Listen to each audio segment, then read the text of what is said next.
When you saw their posters plastered around San Francisco, you thought, who are these guys? If you stumbled on one of their records, you couldn't tell what decade it was from. If you attended a show, you didn't know if you'd be witnessing a drunken mess, a mind-blowing performance, or somebody getting charged with felonious assault. This was the Brian Jonestown Massacre in September 1996, one of California's most gossiped about underground bands, named after the Rolling Stones savant and the mass-murdering cult leader.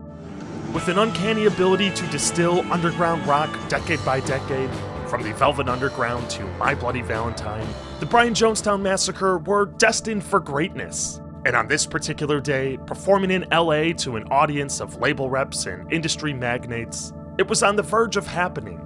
In the words of then-manager David Landau, as long as they don't fight on stage. Well, here's what happened. Hey, fuck that! Nobody's gonna say fuck you to me on my stage with my band! Stand the fuck back, motherfucker!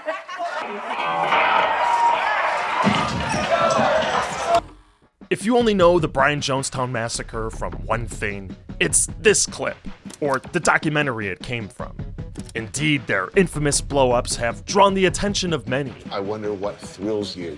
The greatest rock and roll documentary of all time. Though even more fascinating to me is how the Brian Jonestown Massacre have managed to become one of the most disproportionately influential bands, being a key predecessor to the garage rock revival, and helping to usher psychedelia into the internet age. Frontman Anton Newcomb forged a career path based on mocking, mooching off, and subverting the record business at every opportunity. And he's lived to tell the tale, continuing to put out remarkable albums, though with a trail of bodies miles long behind him. Over 40 previous members have quit in frustration because of Anton's relentless abuse. I'm here to destroy this fucked up system. I will do it. The story of the Brian Jonestown Massacre is both a how-to guide on making it as an authentic musician in an increasingly risk-averse world, and a cautionary tale of losing everything over and over again. Let's dig in.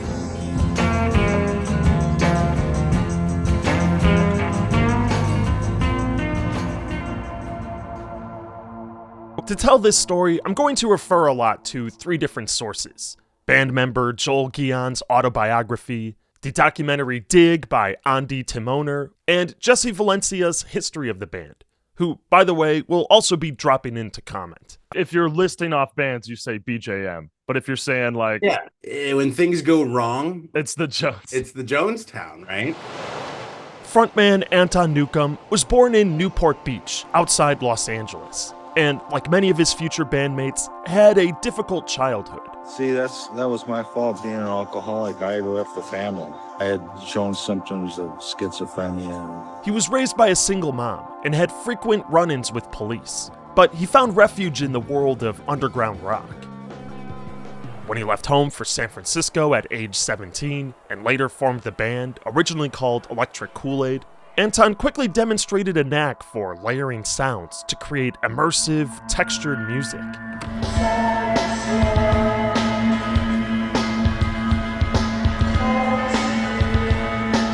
Early BJM songs were firmly in the shoegaze camp, particularly inspired by the crop of British bands emerging in the early 90s, such as Ride and Spacemen 3.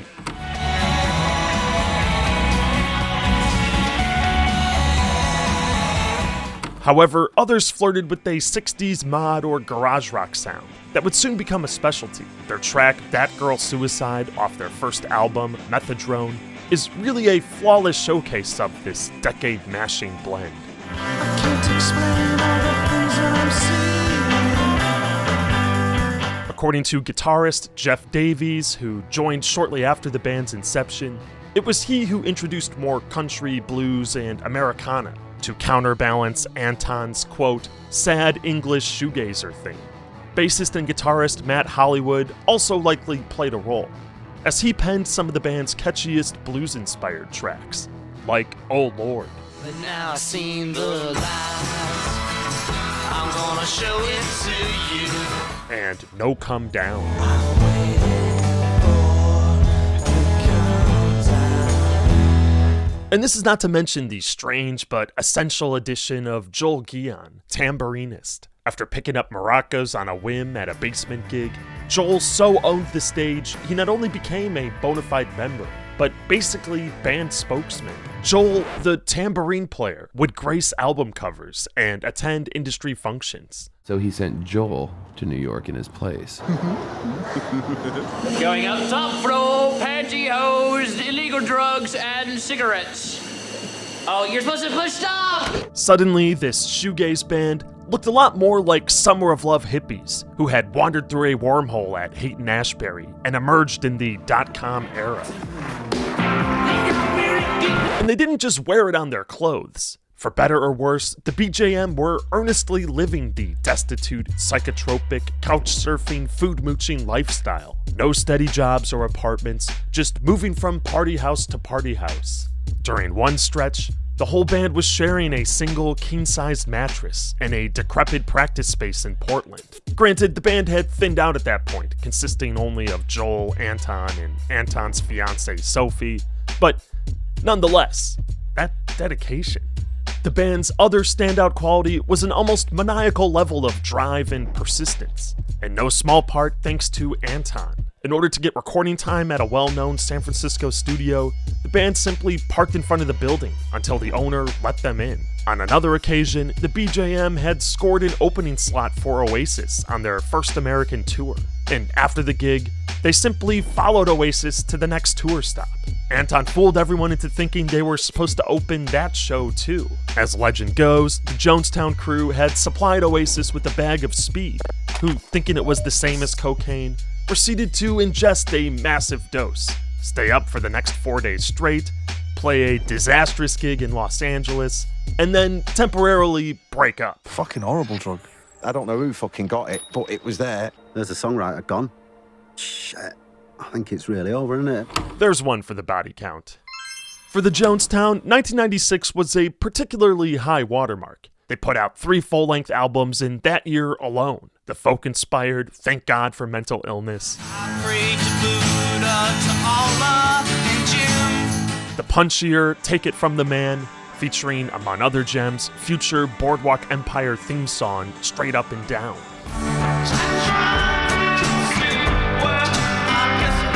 And last but not least, a band-splaining personal favorite, Their Satanic Majesty's Second Request, a nod to the Rolling Stones' original request. Now, I seriously lament that due to copyright restrictions, you'll need to hear my remixed version instead, but just imagine being in 1996, in the era of post-grunge and rap rock, and hearing an album open like this. If you start to get scared, don't be worried, folks. We're right here beside you. It's an almost comical, but totally sincere invocation of a lost 60s vision. Jonestown invites you to check your teenage angst in baggy jeans at the door and bask in their feedback-soaked euphoria. It's a secret, but you know what? And the album is chock full of them. The droning Jesus, I gave you true love, but you told me to please. the groovy anemone, or Matt Hollywood's Miss June 75, a slow-burning fan favorite. I'm losing my mind. I'm losing. The album art, taken from a 1966 National Geographic article about Mount Rainier, only added to the era-confounding mystique.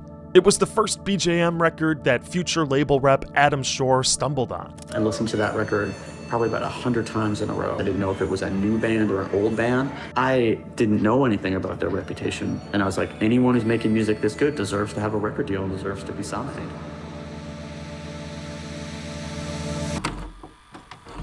Hey guys, listen. I know the real reason you watch this channel is not for the music, not for the history, not for the finely conducted research. It's for my voice. And if you want to learn to speak like me, minus my inability to pronounce G's, I heard another song,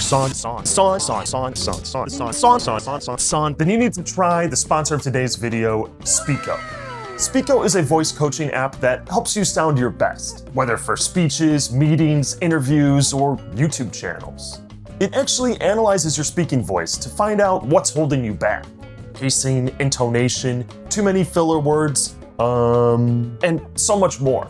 Then you'll get personalized lesson plans based on your goal, whether it's nailing a one-time wedding toast or becoming the next Bandsplaining. Fat chance. So if you've ever wanted that rich, resonant radio voice, or just to sound more confident, check out Spico. You can use code Bandsplaining at checkout to get an exclusive 15% off Spico Pro, or just use this QR code or click the link in the description. You know the drill. And that brings us to September 1996. Now with a filmmaker following them around for a supposed MTV reality series, the Brian Jonestown Massacre were attracting a lot of attention from label reps. Among them, Nina Ryder from Elektra, who loved the band but needed to get her boss on board. The band decided to take a road trip to Los Angeles, where they'd play a semi-private gig at Johnny Depp's Viper Room. Attending would be various label reps and industry insiders. The idea was to spur a bidding war between record labels. And that's why we're going to get the biggest record deal in history, because we're smart. However, hours before the gig started, the band was bickering. Anton had spent the band's travel budget on 2 sitars, leaving his bandmates without money for food, gas, or worse, cigarettes. Tempers eventually boiled over on stage when Anton lunged at new guitarist Robert Desmond. Gear was smashed. Joel Guion stared dazed into the audience. Needless to say, no record deals were offered. Too bad. We love them. We wish you good luck, but can't work with them. While neither the first nor last public meltdown the band would experience, it has easily been the most mythologized, and a harbinger of what would be a recurring paradox for the band. On the one hand, Anton truly saw himself as ushering in a musical revolution. I'm not for sale. Do you understand? I'm not for sale. He was an early advocate for putting music on the internet to download freely. The band's apparent willingness to turn down deals that would have made them fabulously wealthy earned them respect. And yet, countless fights and band member quittings revolved around something as trivial as gas money. But if there's one other remarkable quality about the Brian Jonestown Massacre, it's that just as quickly as the wheels came off, Anton had a way of putting them back together. Just months later, the band was reunited, this time living communally in Los Angeles and working on a new record. At this point in Andy Timoner's documentary, you get a rare glimpse at the band in their element, totally gelling in the studio. In mere days, the band would bang out what is probably their most acclaimed record, Give It Back.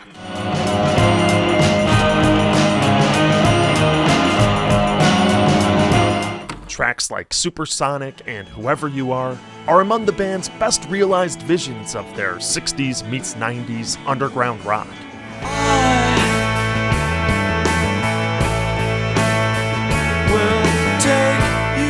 The album has a whole smattering of psych rock bangers that would become classics for the band, including Not If You Were the Last Dandy.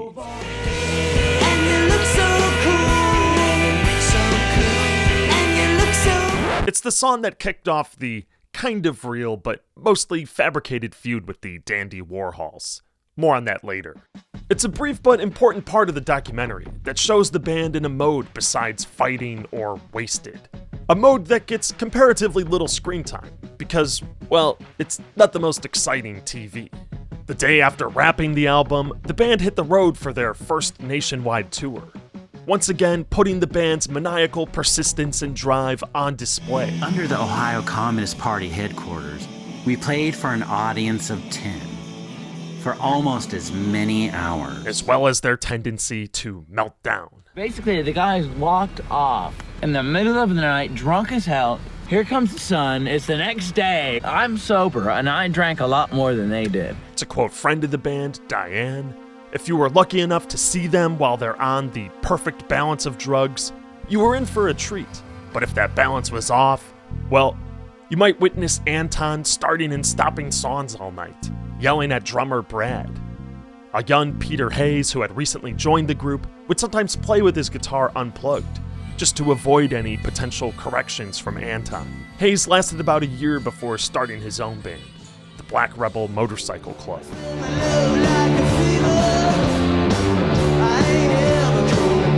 But back to the BJM. It would take a whole docuseries to give you guys the whole story of the tragical mystery tour. Again, I recommend these 3 sources for the full scoop. But here's the main bullet points.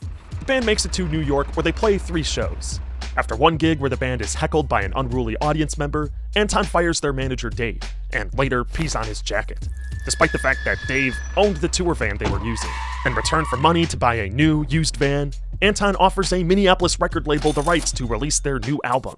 The band carries on their way, but in Georgia, they get stuck at a drug checkpoint, where filmmaker Andy gets busted for possession, and Anton is arrested for driving without a license. After getting his ticket paid by the Minneapolis record label, Anton lashes out at his bandmates, frustrated by the lack of money the tour is generating. Drummer Brad and guitarist Dean say enough is enough and fly back to LA.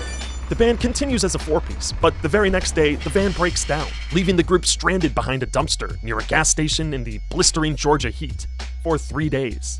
The van is eventually scrapped, and the band soldiers on in a U-Haul, which requires one band member to sit in the non-ventilated trunk. After a particularly rough night in New Orleans where Anton locks himself in the U-Haul, leaving the band without a place to crash, the remaining band members sneak off and hitch a ride back home, leaving Anton to finish the tour on his own. Meanwhile, the Minneapolis record label that sank thousands into the tour would never get to release the album. So surely you'd think, between the Viper Room meltdown and now this disaster of a tour, the band has to be finished. But no, not at all. Adam Shore of TVT Records, who had caught the band in New York, offers Anton a real legit recording contract with a $150,000 advance. Supposedly, Capitol Records had offered over $1 million, but Anton had shown up to the meeting so high and delirious, they pulled it off the table. The band's new manager wanted to give TVT the best possible impression, so he convinces Joel to fly to New York in Anton's place. Joel, the tambourine player, is the one who actually inks the deal. Matt rejoins, as do Dean and Jeff, and just like that, the core band is back together. Now, unlike the recording of Give It Back, which saw the band enter this flow state and bang out an album in mere days, these sessions trudge on for months. By all accounts, it was Anton's increased heroin use that caused a lull in productivity. The band eventually finishes the record, called Strung Out in Heaven, thanks to increased contributions from Matt and Dean. Though not quite as thrilling as Give It Back, it's a good album, and easily their most professional sounding.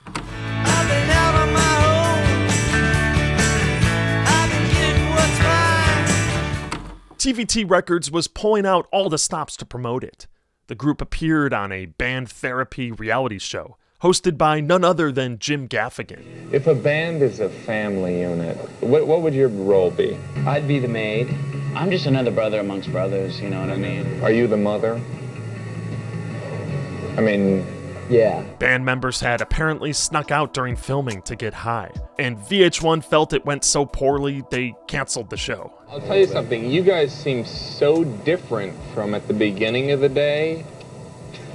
What do you mean? TVT was learning the hard way how dysfunctional the band really was. Early on, they hosted Anton in New York, putting him up in a hotel room. When Anton caught wind that the room service was included, he proceeded to order the entire wine cellar, literally pallets of wine, to bring back with him to California. You say you're not allowed on our label anymore because you charge $32,000. The label was feeding the band, clothing the band, paying for hotel rooms on the road, paying for trips to rehab, and meanwhile, the lineup was falling apart yet again, either because of a physical altercation that went too far, I've got a huge bump on my head and a giant bite mark on my side, or because the drug scene was getting too depressing. When all was said and done, the record only sold about 15,000 copies of the 25,000 that were shipped to stores. In hindsight, 1998 was just a little too soon for the garage rock revival. TVT Records, believing that Anton was a lost cause, exited the contract. With nobody left to pay his rent, Anton was left homeless, with pawn shop stubs where he once had studio gear, and not even a tambourine man by his side. Will they stay together and thrive? Or will they explode in one final spasm of onstage madness?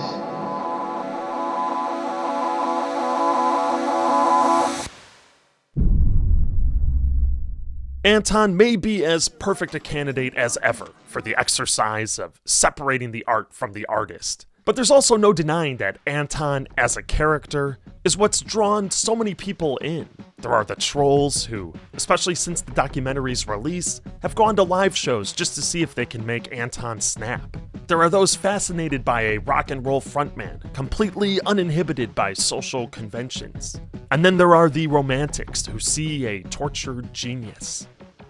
In 2001, Anton leaned on his remaining friends to release Bravery, Repetition, and Noise, a brilliant and haunting album. I feel like letting you know.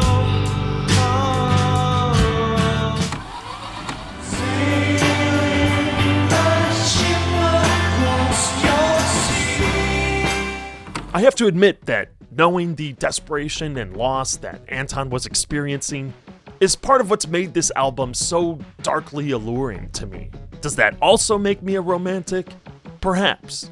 But honestly, the fights and the meltdowns are, to me, one of the least interesting things about the Jonestown. Admittedly, it makes for a good thumbnail, but if we just wanted to cover bands who fought a lot, there's plenty of others to choose from. What's always drawn me back to the Jonestown is the music. When the Dig documentary premiered in 2004, it was an immediate sensation, but not for the reasons Anton would have liked. When Anton was being filmed, in his mind, he's creating this cool world that he's bringing people into. It's the world that he constantly lives in. So when people threaten that, he'll react. To Anton, the film was more focused on capturing his impulsive reactions than on exploring his artistic depth. Band members alleged that filmmaker Andy would hide cameras and nudge her subjects towards conflict, in various ways stoking the feud between them and the Dandy Warhols, which would become central to the film. And so when he sees the movie and it's like people laughing at him, it's like imagine being your pants getting pulled down. Let's say the documentary was made exactly as Anton would have wanted it. Love, revolution. Would it have been a popular movie? No, it would have been really boring. I mean, it would have been Anton and Courtney talking about themselves for 2 hours. Like the old saying about the Velvet Underground, they only sold 30,000 records, but everyone who bought one started a band. Perhaps it was only a small percentage of viewers who watched closely enough to really soak in the thrill of BJM's music. But for many of those who did, it changed their lives. Like there's all these psych bands that you hear a drone in them, like that, and you hear that bluesy guitar, you kind of hit the Jonestown sense, right? Bands like the Warlocks, the Ravenettes, and Black Rebel Motorcycle Club were founded by ex-Jonestown members, while the Black Angels, Psychic Ills, and Underground Youth have specifically cited them as inspiration. I mean, heck, you could probably file the whole Levitation and Austin Psych festivals under this category. If you listen to Take It From the Man and put it up against the early White Stripe records, the sound is really similar. It's not that BJM directly influenced the garage rock scene in the way that they influenced like Black Angels and stuff. But if you think about really what was going on in BJM Dandy's world in the Dig years, 96, 97, 98, they were kind of pushing this kind of alternative indie rock thing before it got hot. And I want to be careful not to overstate it. I know the mere title of this video will trigger some comments. What about Shoegaze? What about Spaceman 3? What about the Elephant 6 Collective? The Dandy Warhols? For sure, there's been a lot of different influences to modern psych rock.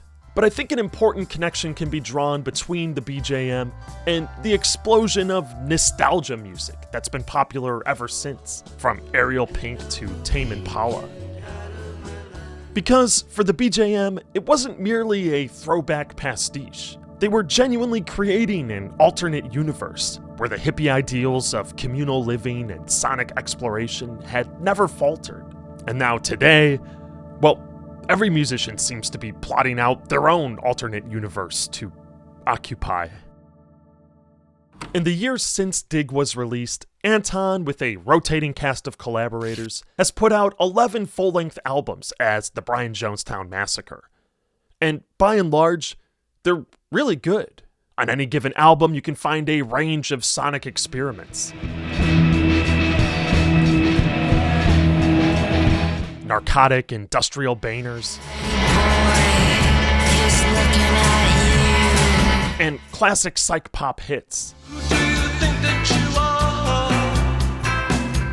I especially love the album Off Haven, recorded after Anton had relocated to Berlin, and featuring album art taken from the Pioneer spacecraft. It begins with Panic in Babylon, a catchy instrumental featuring Arabic influences.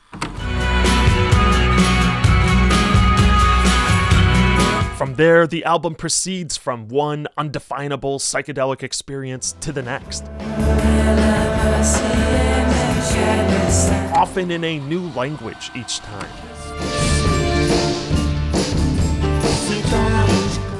I should also give a shout out to Joel Guillon's Tropicalia side project. It's pretty awesome.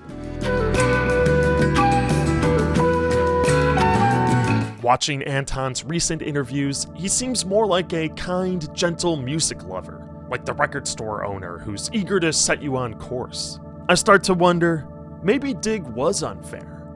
Maybe they did get him all wrong. I'll kick your fucking ass. I'm not gonna grow up. But then again, old habits die hard. Never change, BJM. Never change. As always, guys, if you want more on this story, head to Patreon for the follow-up podcast, which should be posted within a few days of this upload. And by the way, if there's a favorite BJM track that we missed, or if you have a favorite story to share, please drop it in the comments below. Alright, see ya.